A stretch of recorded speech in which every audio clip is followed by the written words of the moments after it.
Question है, देखिए ये भी बोर्ड परीक्षा के दृष्टि से बहुत ही इंपॉर्टेंट है। एक नंबर में या दोनों में पूछेगा, इससे ज़्यादा नहीं पूछेगा या ना। तो देखिए इसमें करा कि किसी बेलन में उपस्थित हवा की मात्रा, तो कोई बेलन है बच्चों, बेलन ऐसे बनता है, इसमें हवा भरी गई है। अब करा है कि जबकि वायु निकालने वाला पंप, इसमें एक पंप लगा हुआ है तो इसमें से हवा निकल सकती है। तो वायु निकालने वाला पंप बेलन की शेष हवा का 1/4 बाहर निकाल देता है, 1/4 भाग बाहर निकाल देता है ना। तो जैसे कि हमने इसमें हवा भरा है, तो पहले हवा की मात्रा कितनी होगी, मान लेते हैं भी, वॉल्यूम आयतन के बराबर होगी। अगले स्टेप में क्या होगा कि इसमें से इसका 1/4 भाग बाहर निकाल लेगा, तो माइनस भी का 1/4 भाग। एक स्टेप हुआ समझ लीजिए। तो अब इसको हल कर लीजिए। तो पहले वाले में क्या था, पहले वाले में भी रहा होगा, पहले वाले में भी, और दूसरे वाले में क्या हो गया, इसी का आयतन का 1/4 भाग का होगा, बाहर निकल गया। इसको हल करेंगे तो 4 एक कम 4 में से 1 घटेगा तो कितना बचेगा, 3v/4। लेकिन दूसरी बार कितना आ गया, 3/4 आ गया। अब देखिए ये दूसरी बार आ गया। अब दूसरी बार के बाद जब तीसरी बार आएगा तो तीसरी बार में क्या होगा, तो जितना है हवा बची है उसका माइनस 3v/4 का 1/4 भाग फिर बाहर निकल जाएगा। अगली बार क्या करेगा, उसमें से जो हवा बची थी उस हवा का 1/4 भाग फिर बाहर निकल जाएगा। फिर इसको हल करेंगे, तो हल कर लीजिए। तो हल करेंगे बच्चों तो क्या मिलेगा, इसको रफली हल कीजिए। देखिए हर दोनों कॉमन हो जाएगा, तो 3v/v बाहर होगा तो 1 - 1/4। तो क्या मिलेगा, 3v/4 गुणे 4 कम 4, फिर 3/4 मिल गया हमको, 3/4। अब टोटल हवा कितनी हो गई इसके पास, यानी कि तीसरा वाला स्टेप में क्या मिलेगा हमको, 3v/4 इंटू 3/4 मिलेगा। तीसरी बार, पहली बार कितना था, भी था, दूसरी बार कितना आ गया, 3v/4। अगली बार कितना आ गया, 3v/4 में 3/4 का और गुणा हो गया। ठीक, कम हो रहा है हवा। फिर अब चौथे स्टेज में क्या होगा, एक स्टेप और निकाल लीजिए, एक स्टेप और निकाल लीजिए, फिर पता चल जाएगा। तो इस स्टेप में क्या बचा है, 3 तिली का 9v 4 चौका 16। अब इसमें से जो हवा है उसका 1/4 भाग, यानी कि 9v/16 का 1/4। फिर इसमें से क्या हो जाएगा, घट जाएगा। तो इसको भी हल करेंगे बच्चों, तो हल कर लीजिए। फिर देखिए कॉमन दिख रहा है, 9v/16 तो 1 - 1/4, तो 9v/16 गुणे फिर 3 क्या हो गया। अब देखिए चौथे स्टेज में इतनी हवा आ गई इसमें। ठीक, तो हर स्टेप को अपने बारे में लिख लीजिए। पहले स्टेप में कितना था, इतना था। दूसरे स्टेप में 3v/4, v का 3/4। और फिर अगले स्टेप में यही है, 3v/4 का 3/4। अगले स्टेप में ये हो गया। चौथे स्टेज में कितना हो जाएगा, 9v/16 गुणे 3/4, ये मिल रहा है। तो अब हमको यदि समांतर श्रेणी सिद्ध करना है तो क्या करेंगे, दूसरे में से पहला पद घटाएंगे, तीसरे में से दूसरा पद घटाएंगे, तो इन दोनों का अंतर क्या होना चाहिए, बराबर होना चाहिए। तब तो यह श्रेणी किस में है, समांतर में है, अन्यथा नहीं है। तो पहले चेक करेंगे इसका। तो पहले इसका T1 निकाल लीजिए, इसका सर्वांतर D1, तो हो जाएगा 3v/4 माइनस भी, तो 4 एक कम 4 में से 3 घटे कितना बचेगा, -v/4। D1 किसका कितना आ गया, -v/4 आ गया। D2 निकाल लीजिए, तो D2 के लिए इसमें से इसको घटाएंगे, तो हो जाएगा 3v/4 इंटू 3/4 माइनस 3v/4। तो 3v/4 3v/4 दोनों में कॉमन है, कॉमन ले लीजिए। 3v/4 कोष्टक में 3/4 माइनस 1 मिलेगा, नहीं दिख रहा है, यहाँ दिखेगा ना। तो यहाँ हो जाएगा 3v/4 गुणे 4 एक कम 4, यहाँ -6 सही है। तो यहाँ गुणा करेंगे तो यहाँ 4 में से 3 घटे कितना बचेगा, फिर -1 बचेगा, -1/4। तो फाइनल में कितना मिलेगा इसको, 3v - 3v/4 चौका 16। तो देखिए ये वाला क्या, ये वाला दोनों आपस में बराबर हैं। जब इनका सार अंतर बराबर नहीं है तो अब यह जो श्रेणी मिल रही है, कैसी श्रेणी है, 1 2 3 वाला जो पद आया है हम लोगों का है, ये ना है 1 2 3 जो पद है वो कैसा है, समान श्रेणी में नहीं है। इसका कारण क्या है, इसका सार अंतर बराबर नहीं है। बस हो गया, देख लीजिए क्या दिया है।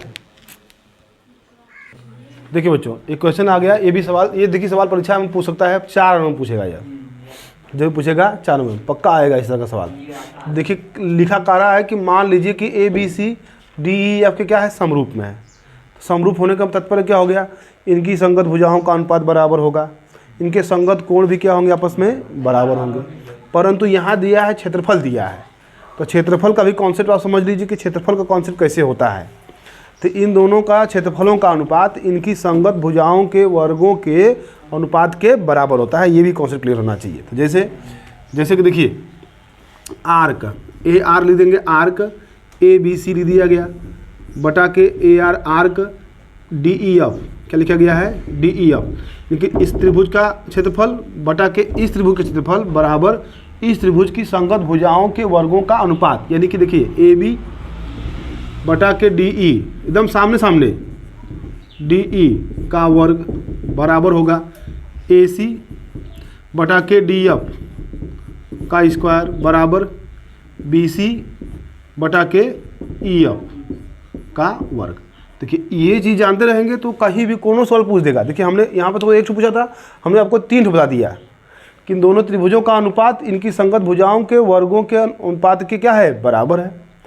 ठीक है ना, तो इसे आप पूरा सवाल लगा देंगे, कहीं से कुछ पूछ लेगा। तो देखिए यहाँ दिया हुआ तो लिखेंगे, अतः इसलिए आर्क ए बी सी बटा के आर्क क्या है, डी ई एफ, दोनों त्रिभुजों का क्षेत्रफल है आर, ए आर मतलब area of A B C, area of D E F, है ना। तो इसकी संगत भुजा, अब देखिए संगत भुजा कौन सी, यहाँ ई एफ दिया है, यानी कि इसका दिया हुआ है, और बी सी, तो हम लोग कौन सा इसमें यूज़ करेंगे, ये वाला यूज़ करेंगे बच्चों। तो बी सी पहले ऊपर रहेगा, बी सी बटा के ई एफ का क्या हो जाएगा, होल वर्ग, बस हम लोग यही यूज़ करेंगे। परीक्षा में ये भी पूछ सकता है, ये भी पूछ सकता है। ठीक, आ गया। तो आर्क area of A B C कितना है, 64 है। Area of D E F कितना है, 121 है।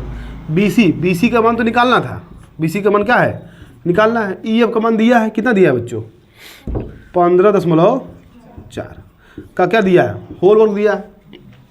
अब कैसे हल करेंगे, दोनों पक्षों का वर्गमूल ले लेंगे, वर्गमूल यहाँ लिख दीजिएगा, दोनों पक्षों का वर्गमूल लेने पर, तुम लिख सकते हो, कोई दिक्कत नहीं तुम्हारे लिए है।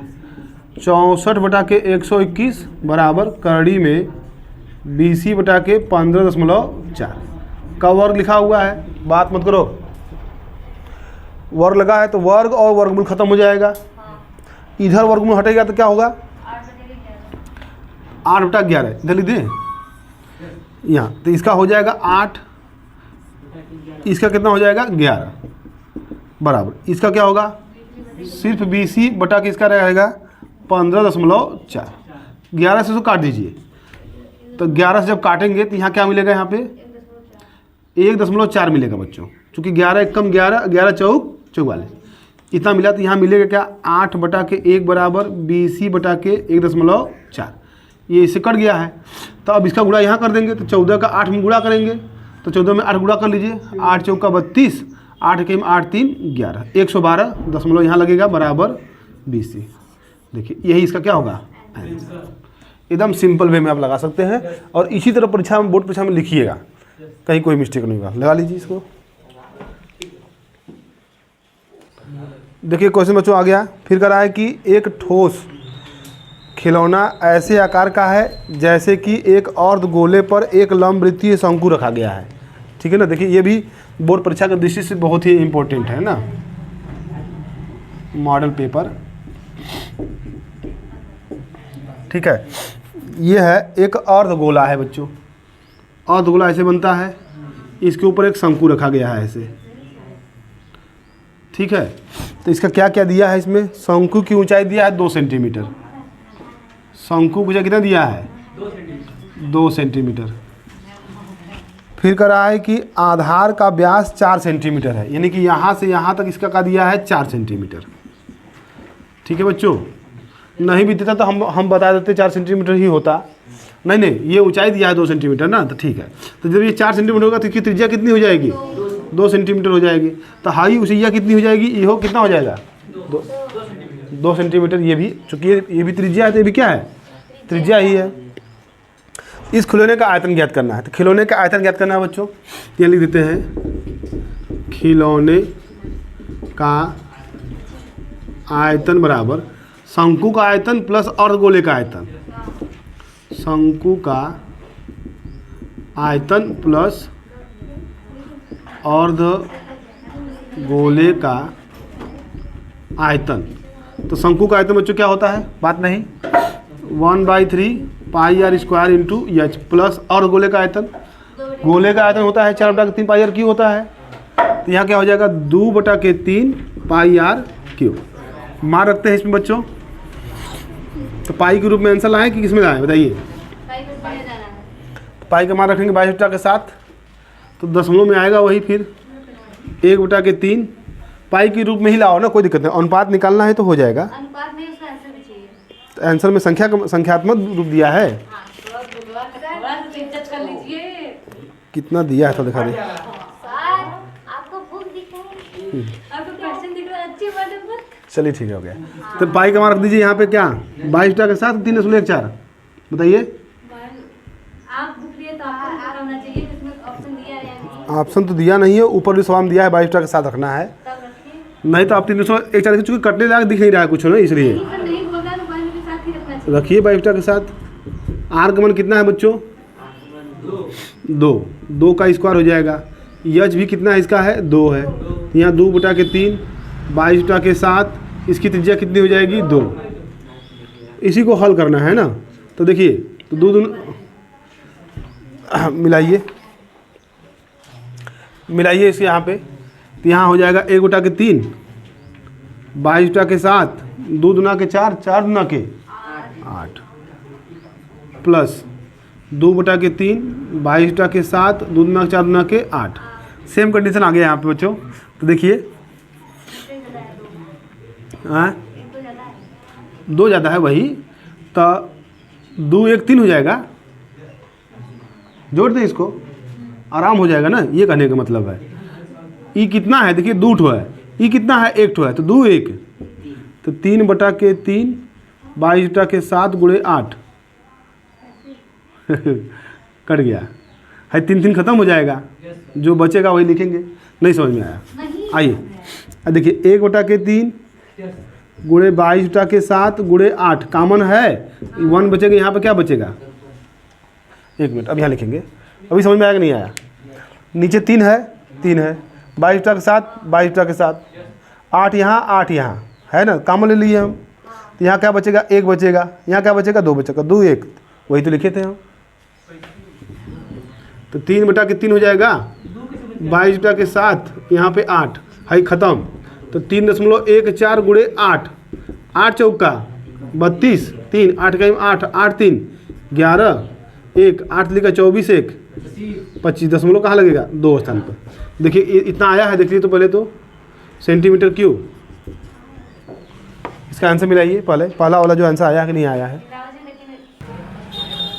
इसमें देखिए कह रहा है कि ये आयतन निकाल दिए हम लोग। किसका है यह, खिलौने का आयतन है। किसका आयतन है बच्चों, खिलौने का वॉल्यूम इतना आ गया। अब ये कह रहा है इसमें कि अब इसके परिगत एक लंबवृत्तीय बेलन बनाना है। क्या बनाना है, लंबवृत्तीय बेलन। अब उसका आयतन तथा इसके आयतन का अंतर निकालना है। देखिए लंबवृत्तीय बेलन क्या होगा, ऐसे बनाना है बच्चों। यहाँ से ऐसे कर लेंगे, यहाँ से ऐसे कर लेंगे, यानी कि जो बेलन की ऊंचाई है इस खिलौने की ऊंचाई से अधिक नहीं है। खिलौने की ऊंचाई की क्या है, एकदम बराबर है। तो यानी कि ये 2 हो जाएगा, तो ई कितना हो जाएगा, ये भी 2, तो 2 2 कुल कितना हो जाएगा 4 सेंटीमीटर इस पूरे खिलौने का क्या हो जाएगा, तो कुल पृष्ठीय क्षेत्रफल निकल जाएगा। वो तो निकाल देंगे। हाँ तो पहले इसको देख लीजिए, दोनों का आयतन का अंतर निकालना है। तो अब बेलन का आयतन निकाल लीजिए बच्चों। तो बेलन का आयतन क्या होता है बच्चों, पाई आर स्क्वायर इंटू एच। तो 22 के साथ त्रिज्या वही रहेगी जो इस खिलौने की थी, 2 का स्क्वायर इंटू ऊंचाई कितना हो जाएगा 4, टोटल 4 हो जाएगा। अब इसी को हल करेंगे। 22 के साथ को 3.14 भी लिख सकते हैं बच्चों। 2 दूना के 4 4 चौका 16 का गुणा करेंगे इसमें। तो 16 गुणा कर लीजिए, 16 चौका 64 4 16 के 16 16 6 6 6 12 22 2 लगा, 16 दूना के 16 38 16 दूना के 32, 16 9 32, 16 48, 48 2 50, दशमलव कहाँ लगेगा? 2 स्थान पे। देखिए ये रहा सेंटीमीटर क्यूब, ये किसका रहा? बेलन का आयतन रहा। तो अब इन्हीं दोनों का अंतर निकालना है, तो अंतर ही पूछा है। तो 50.2 4 माइनस 25.12, तो 4 में से 2 जाएगा 2, 2 में से 1 जाएगा 1, 10 10 में से 5 जाएगा 5, 4 4 में से 2 जाएगा 2, ये रहा सेंटीमीटर क्यूब। तो ये देखिए इसका आंसर इतना आएगा। तो लगभग यानी कि उसके बराबर ही आ रहा है। जब बेलन बना रहे हैं तो देखिए कितना आया, ठीक उसका दुगुना। बेलन का आयतन इसके आयतन के क्या है? ठीक दुगुना है, खिलौने का आयतन का दुगुना है। तो इस प्रकार आप पूरा सवाल लगा सकते हैं। और यदि वीडियो अच्छा लगे तो लाइक सब्सक्राइब जरूर करें बच्चों। Thanks for watching.